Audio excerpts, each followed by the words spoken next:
Hello, aujourd'hui petite vidéo différente où on va parler d'alcool. Désolé de ne pas avoir sorti d'autres vidéos depuis la dernière fois, ça fait presque une semaine. On a été hyper chargé en fait, on avait plein de trucs à acheter, on a fait des allers-retours et tout. Mais j'ai quand même eu le temps de faire une petite vidéo sur l'umeshu. Euh, Peut-être que vous m'avez déjà entendu en parler, mais c'est un de mes alcools préférés avec la bière. Et ça se fait uniquement au mois de mai. Heu, c'est pour ça du coup que je fais cette vidéo maintenant et que j'ai dû me dépêcher de la faire. Du coup concrètement c'est quoi? L'umeshu, c'est un alcool, japonais, fait à base de prunes japonaises, enfin on appelle ça comme ça, mais en vrai c'est plus un espèce de je sais pas, c'est un mélange entre un abricot et une prune.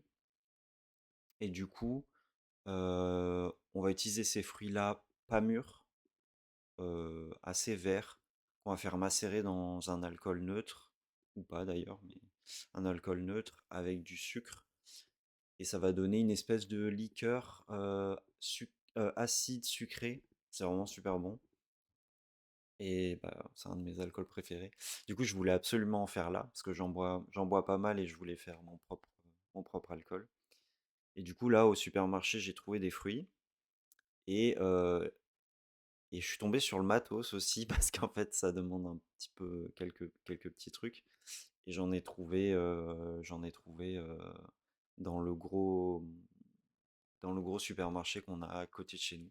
Du coup, j'ai acheté tout le matos et puis bah, j'ai fait ça. J'ai acheté 2 jarres de 3 litres et là, bah, ça a été mis en macération. Du coup, on verra dans 6 12 mois. Et du coup, pour la postérité, j'ai pris, du coup, pour les jarres, pour une jarre de 3 litres, j'ai mis 1 kilo d'oumé, euh, 700 grammes de sucre rocher candy et 1,8 litres de shochu. Et du coup, bah, je vais vous montrer là dans les quelques prochaines minutes comment on fait. C'est relativement simple, hein, il n'y a rien de compliqué à faire. C'est surtout faire macérer des fruits et c'est le temps qui va faire son œuvre. Donc, bah, rendez-vous dans. Je vous ferai sûrement une update de comment ça se dégoupille peut-être dans 3 mois, 6 mois et un peu plus. Je pense que je commencerai à goûter dans 6 mois. Et après, peut-être je récupérerai une partie et je laisserai le reste macérer jusqu'à 1 an pour voir un peu ce que ça donne. Après, ça va pas m'empêcher d'en acheter. J'ai repéré un caviste pas loin. Du coup, j'en achèterai en attendant, évidemment. Et puis voilà. Donc, on va commencer par prendre notre contenant. Moi, en l'occurrence, j'ai acheté 2 jarres en verre de 3 litres.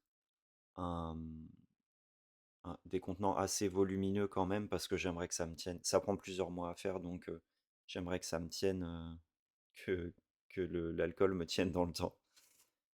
Ensuite, on va bien nettoyer au liquide vaisselle, savon. On pourrait aussi le désinfecter avec de l'eau bouillante, mais moi, sur cela, c'était déconseillé. Peut-être le verre est pas assez résistant. Ensuite, on va s'occuper des fruits. On va enlever le petit pédoncule qu'il y a sur chaque fruit, parce que ça va venir donner de l'amertume. Moi, là, vous le voyez pas, mais j'ai pris 2 variétés différentes. Une variété un peu classique et une variété premium, un peu plus sympa en théorie. Ensuite, on va venir nettoyer nos fruits. Enfin, surtout rincer un petit coup pour enlever un peu tous les résidus et tout. Et on va faire en sorte qu'ils soient bien secs avant de passer à la suite. C'est important. Pas rajouter de l'humidité dans le breuvage.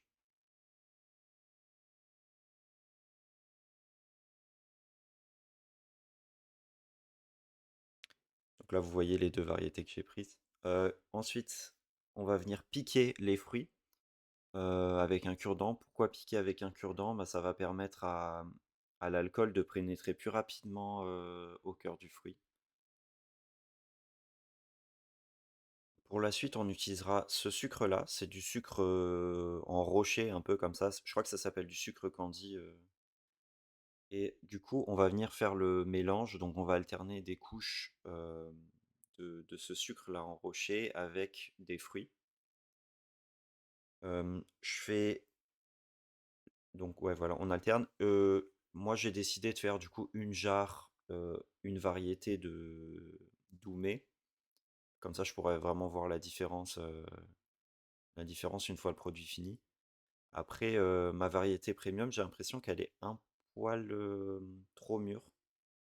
Parce qu'on utilise des fruits le moins mûrs possible, bien verts normalement pour apporter de l'acidité. Donc voilà, donc là, une fois que c'est rempli, on va venir ajouter notre alcool. On peut utiliser n'importe quel alcool neutre entre 35 degrés et 40 degrés. On peut utiliser de la vodka, hein. Moi, j'utilise du shochu japonais, mais vraiment n'importe quel alcool neutre pour vraiment laisser les arômes du fruit s'exprimer. Après, on peut aussi utiliser des alcools avec des goûts, mais ça va donner quelque chose d'assez différent. Mais là, pour faire quelque chose de traditionnel, on va utiliser un alcool neutre. Une fois que c'est fait, on referme bien. Et après, ben voilà. Après, il faut attendre. C'est ça le gros du boulot. C'est relativement simple à faire, mais ça prend des mois, entre 6 à 12 mois de macération. Et voilà, trop hâte de goûter. J'avais juste oublié de vous parler enfin vous donner des news un peu sur le reste. Parce que là, c'est bien beau, je fais de l'alcool, mais euh, on était pas mal chargé là ces derniers temps et ça a bien avancé. L'appartement commence à prendre forme et tout, c'est cool. On a acheté des nouvelles choses et tout. Je vous montrerai ça dans une vidéo bientôt. Et, et voilà. À la prochaine.